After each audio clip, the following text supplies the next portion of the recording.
Yes start. माननीय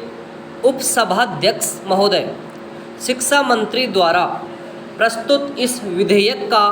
मैं हृदय से स्वागत करता हूं। यद्यपि यह विधेयक काफ़ी देर से आया, परंतु फिर भी यह दुरुस्त आया, इसलिए मैं इसका हृदय से स्वागत करता हूं। उपसभाध्यक्ष महोदय, राष्ट्रपिता पूज्य बापू ने हमारे देश की राष्ट्रीयता की अभिनव कल्पना की थी। वह कल्पना सर्वांगीण थी। इस देश के विदेशी दासता से मुक्त होने पर इसका क्या भविष्य होगा, इसकी राष्ट्रीयता का क्या स्वरूप होगा, इसकी राजनीति का क्या स्वरूप होगा, इसका आर्थिक स्वरूप क्या होगा, यह सब उन्होंने इस देश के स्वाधीनता आंदोलन का सूत्रपात करने के साथ साथ मनोकल्पित कर लिया था और इसलिए उसको साधने के लिए उन्होंने 14 सूत्री रचनात्मक कार्यक्रम रखा था, जिसमें राष्ट्रभाषा हिंदी का प्रचार एक मुख्य कार्यक्रम था। उनकी कल्पना में कोई संशय नहीं था कि स्वाधीन भारत की राष्ट्रीय चेतना की, राष्ट्रीय उद्बोधन की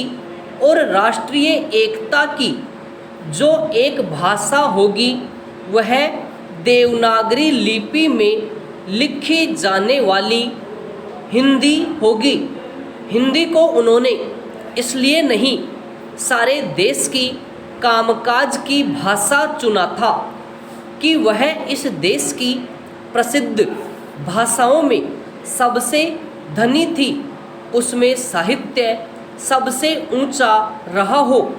या कोई दूसरी भाषा इस देश की उससे किसी मायने में कम थी, अपितु उन्होंने यह देखा था कि किसी भी स्वाधीन देश में जहाँ जनतंत्र होगा, जहाँ हर एक कार्य जनगणना के बहुमत के आधार पर होगा, जहाँ उस देश में जिसके 2/3 जनों की भाषा हिंदी हो, उसके सिवाय कोई और भाषा,